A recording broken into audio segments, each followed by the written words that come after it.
At first, it was just a smell, a strange, rotting stench drifting from behind the shutters of an elegant home in the heart of France. But what they found upstairs, no one was prepared for that. This is the real story of a woman who disappeared without leaving her home.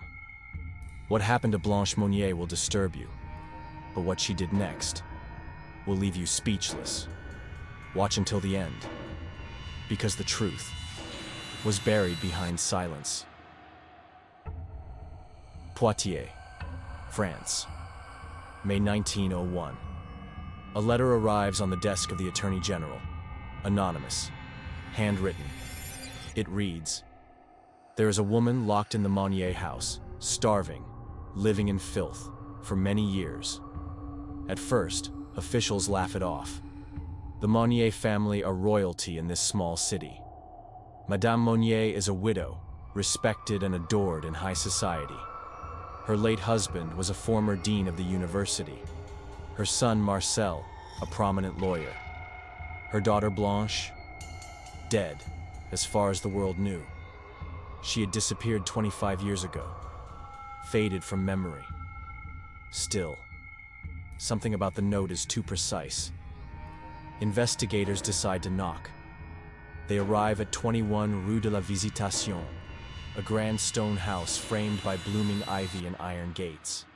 The maid opens the door. The officers ask to speak with Madame Monnier. She appears, frail, elegant, gray-haired, draped in fine silk. Calmly, she says, "There is no one else here. You may look around if you must." And so they do. The downstairs is pristine, carpets trimmed, silver polished, not a speck of dust. But then, they approach a narrow staircase at the rear, locked. Madame insists it leads nowhere. The police break the latch. That's when they smell it. What they found behind the door would not only destroy a family's reputation, it would shatter the town's belief in civility, motherhood, and trust. The truth was screaming just behind a wall, and no one heard it for 25 years, until now. The wooden door groaned open. Behind it, a twisting staircase barely wide enough for a single person. Dust choked the air. A smell poured downward like rot from an open grave. An officer gagged. Another covered his face. They ascended slowly. The hallway above had no electricity, just damp wallpaper peeling from the walls. Cobwebs, mold, and silence. One door, heavy, bolted, and behind it, movement. When they pried it open, it stuck to the frame, as if the room didn't want to be seen. It opened with a crack, and then a scream. A grown man, an officer of the law, collapsed against the wall in horror. Inside, lying on a straw mattress soaked with her own waste, was a woman, naked, skin clinging to bone, hair matted and crawling with lice, eyes wide open, but barely human. She weighed less than 55 pounds. The shutters were nailed shut. The only light came from a tiny gap in the wood. The room was dark, rank, suffocating, and the woman, she was alive. "Mademoiselle?" one officer whispered. She didn't respond. Her lips moved, but no words came out. Her name was Blanche Monnier, and she had been in that bed, in that room, in that darkness, for over 2 decades. "How could no one know?" one officer muttered. "Someone knew," the other said. "They just didn't care." She was never meant to survive, not like this, not to be seen. But Blanche Monnier didn't die in that room. She waited. For 25 years. What happens next will shock you. May 23rd, 1901, 2:15 p.m. The woman found in the attic was rushed to the Hôtel Dieu hospital. Nurses gasped as they undressed her. Her spine had begun to curve unnaturally. Her arms were no thicker than broom handles. Her teeth had nearly rotted away. The doctors described her as a living corpse. Yet her heart was still beating. She couldn't speak. Her throat was dry as bone. But when they asked for her name, she blinked once, slowly. That was the only answer she could give. Back at the Monnier residence, word spread fast. Journalists, police, neighbors, everyone gathered outside the once admired estate. The shutters were now open, but the secrets were only beginning to crawl out. Madame Monnier sat quietly in her parlor, sipping tea. When asked how her daughter ended up locked in a blackened attic room for a quarter of a century, she smiled faintly and said, "She chose it. It was her illness. She didn't want to come out." Police pressed harder. Her story wavered. She was difficult, always rebelling, disobedient. We did what was best. The officers exchanged a look, because down the hall they'd found something else. A stack of old letters, dozens of them, all from Blanche, all begging to be freed. Everyone thought it was madness, a girl disappearing into her own attic. But the real madness was in the love she wasn't allowed to have. And when the truth began to surface, the town would have to face something far uglier than cruelty. They would have to face control. Doctors confirmed Blanche Monnier had been imprisoned for at least 24 years. Her body showed signs of long-term starvation, rickets, deep psychological trauma, and exposure. But why? What could cause a mother to lock her daughter away from the world? Investigators searched deeper.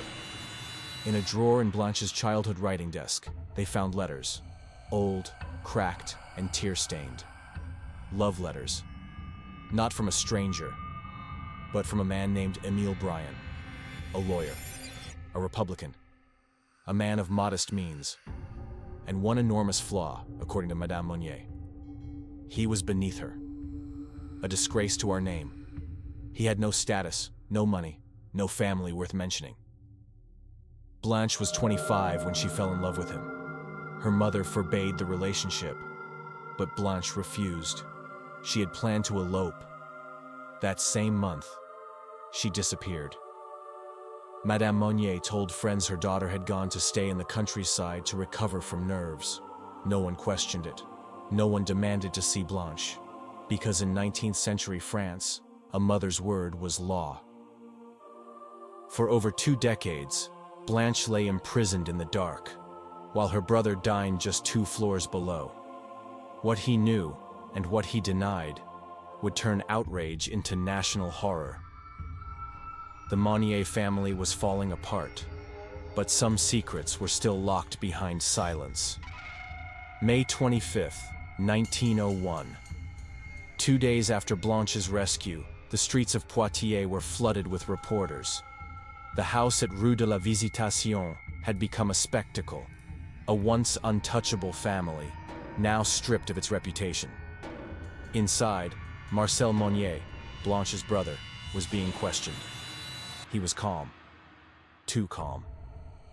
"My mother is a saint," he told investigators. "She did what she thought was best for Blanche." "You lived in the same house?" "Yes." "And you never once went upstairs? Never heard the screams? The smell?" Marcel paused. Blanche was mentally disturbed. She wanted isolation. We provided it. Detectives weren't convinced. Neighbors had long whispered about the stench from the Monnier house, about the closed shutters, about the strange sounds at night, but no one had acted. When asked if he had ever tried to see his sister, Marcel responded flatly. She didn't want to be seen.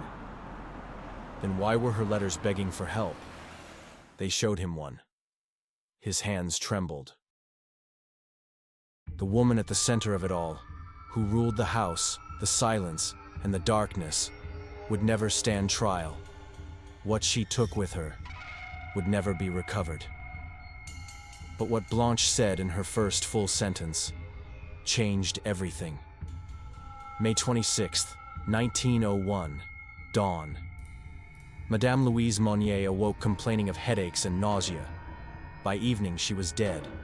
Official cause: heart failure brought on by sudden public shame.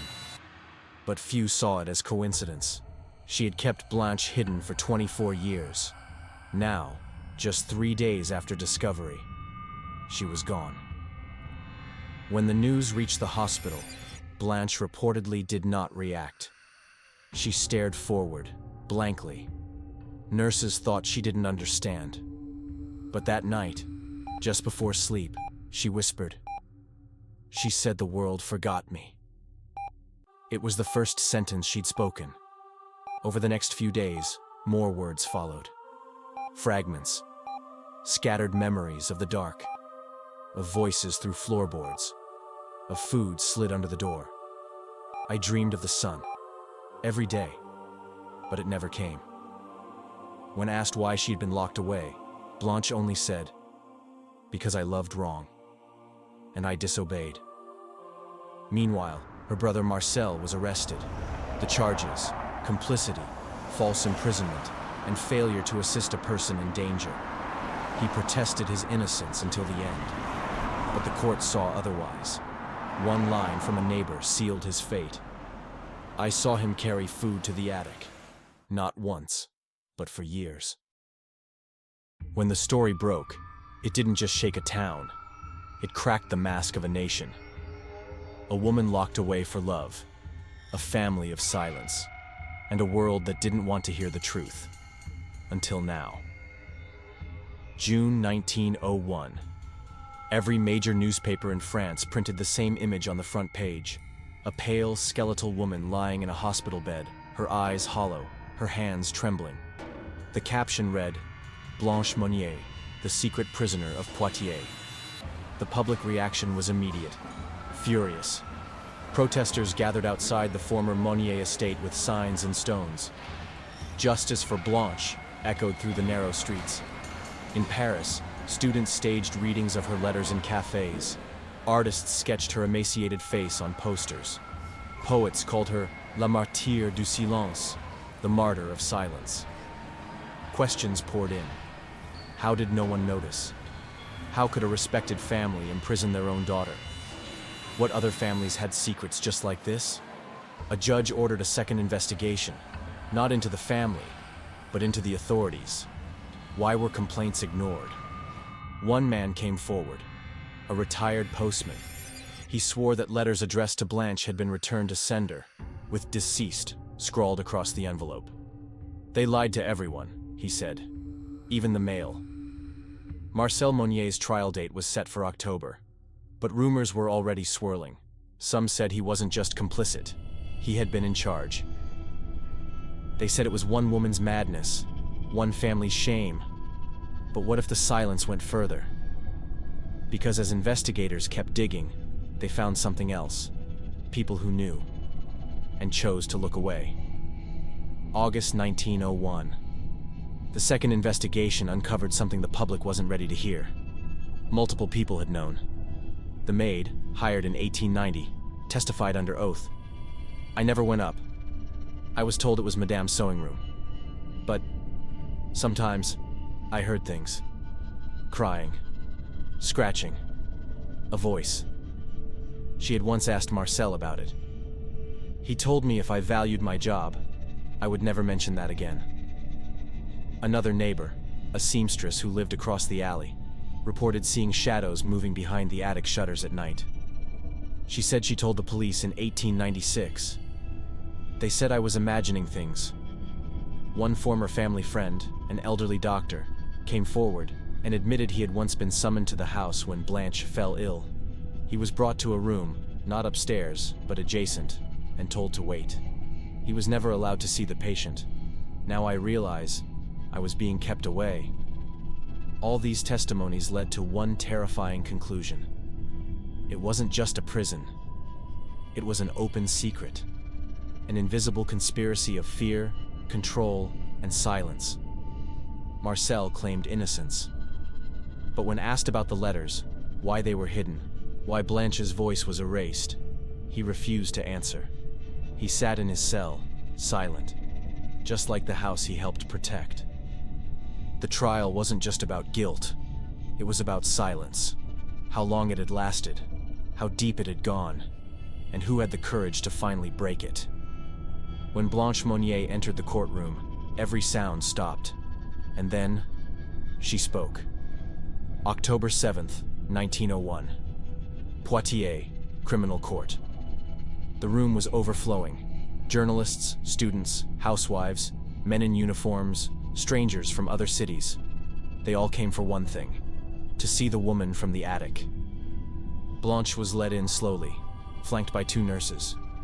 Wrapped in a thick shawl, her face pale, she looked at no one. Until she saw Marcel. Her eyes didn't blink, didn't flinch, just stared. The judge asked if she wished to speak. The room held its breath. She nodded once. Then she said with a rasped but steady voice, "They told me the world forgot me, but I never forgot the world." Gasps. One woman began to cry. The judge asked for silence. Blanche continued. "I asked for help. I screamed. I wrote. I waited. I was punished for loving a man. I was punished for being inconvenient." She turned her gaze to the gallery. "They told me I was ill, but I was only in their way." Marcel looked down. He was found guilty of complicity and sentenced to 15 months in prison. Yes, only 15. The courtroom erupted in disbelief, but the damage was done. Marcel would never return to public life. He vanished from the city. His name, once respected, became a curse. She lived 25 years in darkness, and then decades more beneath a different kind of silence. But Blanche Monnier's name was never buried again, because her story changed France. And what happened next, no one saw coming. After the trial, Blanche was placed in a psychiatric hospital just outside Paris. Not because she was dangerous, but because she had nowhere else to go. Her mind was fragile. She would spend hours staring out the window at sunlight, blinking as if learning it all over again. She never married, never traveled, but she painted, wrote letters, spoke to nurses with a soft, strange clarity. I still dream of a room with no key, but now I get to wake up. In time, the Monnier home was demolished. In its place, a school. Children now ran where once there had been silence and chains. And Blanche? She lived until 1913, 12 more years. Quiet, but free. Her case changed how France viewed confinement, mental health, and women's rights. Laws were revised. Families were watched closer. Hospitals became less like prisons. But most of all, it changed the idea of what a mother could be. One journalist wrote, "It wasn't madness that imprisoned her. It was shame. Not Blanche's shame, but her family's, and a society that helped them hide it." Blanche Monnier didn't just survive. She left behind a warning. That evil doesn't always scream. Sometimes it whispers, smiles, pours tea, and locks the door behind you.